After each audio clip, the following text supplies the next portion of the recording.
Dear students, आज का हमारा टॉपिक है कैनन्स ऑफ टैक्सेशन। हम रेवेन्यू पार्ट से डील कर रहे हैं बहुत दिनों से, और उसी में हम आज का टॉपिक लेते हैं कैनन्स ऑफ टैक्सेशन। क्या होता है cannons of taxation? Taxation by definition involves compulsion. आप इतना तो अब समझ गए हैं कि टैक्स में कहीं ना कहीं कंपल्शन का एलिमेंट होता है। Owing to this compulsory nature, tax collection have a significant effects upon the behavior of individuals and the functioning of the economy. This aspect must be taken into consideration in framing of the appropriate tax structure. Tax structure को एक दिशा निर्देश देने के लिए cannons of taxation बनाए गए। आप समझ ही गए होंगे कि cannons of taxation means the framing of appropriate criteria in the development of the tax structure. और आप ये भी जानते हैं कि the development of the principles of taxation is essentially an application of the theory of economic welfare. तो कहीं ना कहीं वेलफेयर मोटिव को ध्यान में रख के इन कैनन्स का डेवलपमेंट हुआ। Adam Smith was probably the first writer to attempt a general statement of the principles or canons which should govern any sound system of taxation. The celebrated canons of taxation as prescribed by Adam Smith, तो हम उनको detail में study करते हैं। Adam Smith ने सबसे पहले 1776 में कराधान के सिद्धांतों को तैयार किया था, और यहाँ तक कि 21वीं सदी में करों को लागू करने और एकत्र करते समय आधुनिक सरकारों द्वारा भी कराधान के यही स्मिथ के द्वारा लिखे गए कैनन ही लागू किए जाते हैं। तो आज तक वो बहुत ही ऑथेंटिक हैं, और कोई भी गवर्नमेंट अपना टैक्स स्ट्रक्चर बनाते टाइम इन कैनन्स का विशेष ध्यान रखती है। Of course it is related to the administrative part, प्रशासनिक भाग से ही ये सिद्धांत जो है ये संबंधित है। अब हम देखें कि कौन से सेलिब्रेटेड कैनन्स ऑफ टैक्सेशन हैं जो एडम स्मिथ के द्वारा दिए गए हैं। वो 4 सिद्धांत हैं। सबसे पहला है समानता का सिद्धांत, cannon of equality. Second is cannon of certainty, निश्चितता का सिद्धांत। थर्ड वन इज मितव्ययिता का सिद्धांत, cannon of economy. And the fourth one is सुविधा का सिद्धांत, यानी कि कैनन ऑफ कन्वीनियंस।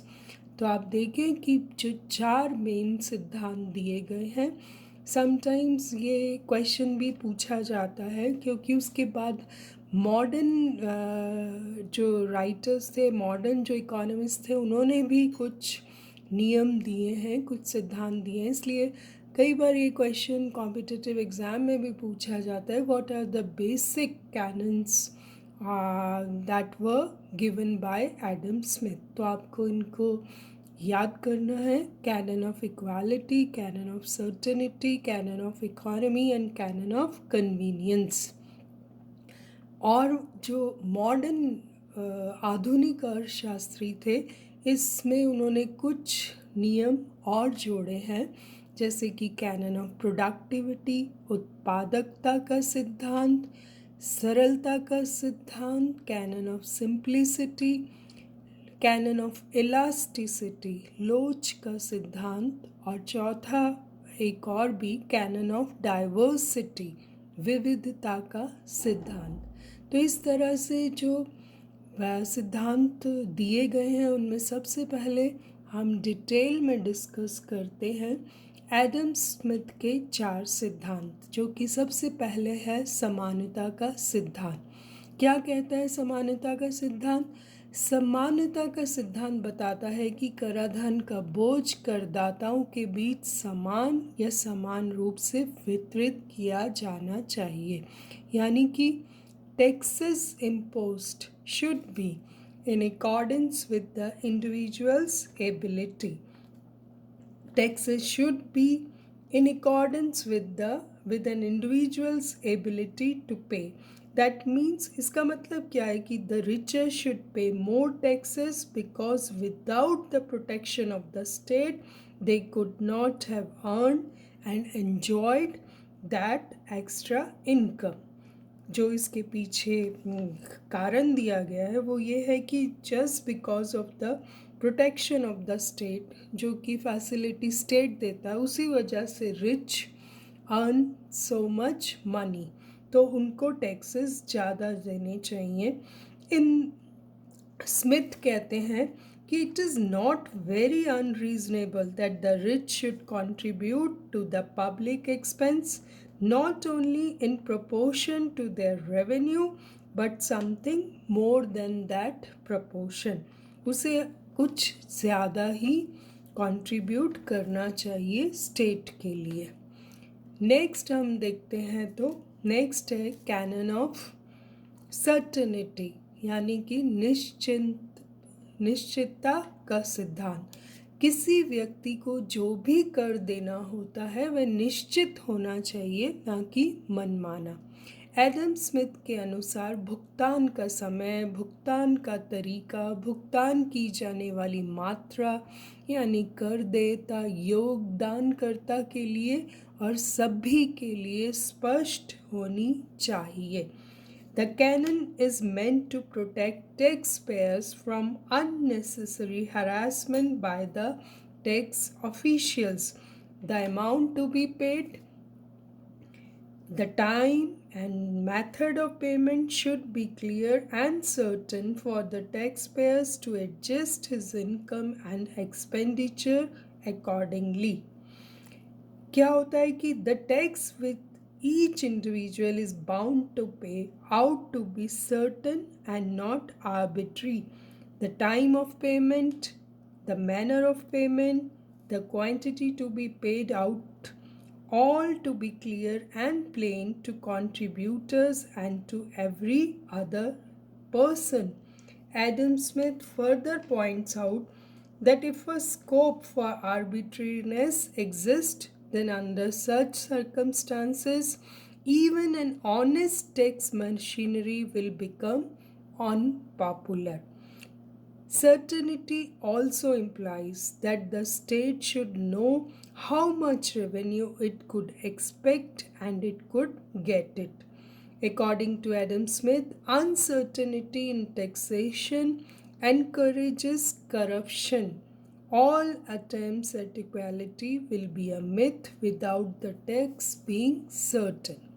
तो आपने देखा कि कितना ज़रूरी है कि ये निश्चित होना चाहिए कि किस व्यक्ति को कब भुगतान करना है, कैसे करना है और कितनी मात्रा में करना है।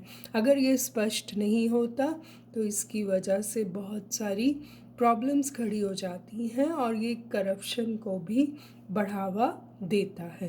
तो हमने देखा कि समानता का सिद्धांत और निश्चितता का सिद्धांत बहुत ही आवश्यक है। नेक्स्ट देखते हैं मितव्ययिता का सिद्धांत, यानी कि कैनन ऑफ इकोनॉमी। इससे क्या मतलब है? इस कैनन का तात्पर्य है कि कर जमा करने की लागत यथासंभव न्यूनतम होनी चाहिए। कोई भी कर जिसमें उच्च प्रशासनिक लागत और मूल्यांकन में असामान्य देरी और करों के उच्च संग्रह से पूरी तरह बचा जाना चाहिए। इसे हम कैनन ऑफ इकोनॉमी भी कहते हैं। Every tax involves a collection cost. आप जानते हैं कि इसमें कितना कॉस्ट ऑफ कलेक्शन आता है। It is important that the cost of collection should be the minimum possible. Smith कहते हैं कि every tax ought to be conceived as both to take out and to keep out of pockets of the people as little as possible over and above what it brings to the public treasury of the state. यानी कि the tax should be economical in the sense that the cost of collection should be very small. Moreover, a tax will violate the canon of economy if hinders the development of trade and industry in any manner. Taxes on harmful drugs is regarded as economical because they not only bring income but also discourage unproductive expenditure. This rule requires that taxes to be established in such a manner as to minimize the real cost of collection in terms of resources required to collect the taxes and to comply with the tax laws on the part of the taxpayers. तो आपने देखा कि cost of collection भी कितना बड़ा role अदा करती है. अगर कॉस्ट ही ज़्यादा आएगी तो जो very motive will be defeated. आप जितना पैसा आ नहीं रहा गवर्नमेंट ट्रेजरी में उतना उसकी कलेक्शन पे खर्च होता है, तो ये बिल्कुल भी मान्य नहीं है. नेक्स्ट जो कैनन है वो है कैनन ऑफ कन्वीनियंस. सुविधा के सिद्धांत. क्या है सुविधा का सिद्धांत? करों को इस तरह से लगाया और एकत्र किया जाना चाहिए कि यह न केवल करदाता को बल्कि सरकार को भी सबसे बड़ी सुविधा प्रदान करे. कराधान के ये सिद्धांत निश्चित रूप से आधुनिक सरकारों द्वारा लागू किए जाते हैं. कैनन ऑफ कन्वीनियंस को अगर हम देखें तो it states a tax should be imposed according to the convenience of the tax payer. सुविधा किसकी ध्यान में रखनी है? टैक्स पेयर की. A tax imposes burden on the tax payer. Never forget कि टैक्स जो है मोर और less it is a burden on the tax payer. Hence, a tax should be imposed at a time and in such a manner that the taxpayer feels minimum of inconvenience. For example, agriculture tax should be collected soon after harvest, since the farmers are in a better position to pay it. Income tax should be deducted monthly on installment basis from salaried taxpayers. एक साथ आप tax payer से tax लेंगे तो वो बहुत ही असुविधाकर होगा. इसलिए हमें ध्यान रखना है, सरकार को ध्यान रखना होता है कि टैक्स पेयर को कोई भी परेशानी ना आए, बिकॉज मोर और less it is a burden for the tax pair. The canons of certainty implies that the time and manner of payment should be certain. But the canon of convenience क्या कहता है? The time of payment and manner of payment should be convenient. तो आपने ये canon of convenience और canon of certainty दोनों ही बेहद ज़रूरी हैं. हम इसको 4 कैनन्स जो हैं उनको हमने डिस्कस किया. कुछ कैनन्स हम कल के लेक्चर में डिस्कस करेंगे. Thank you so much.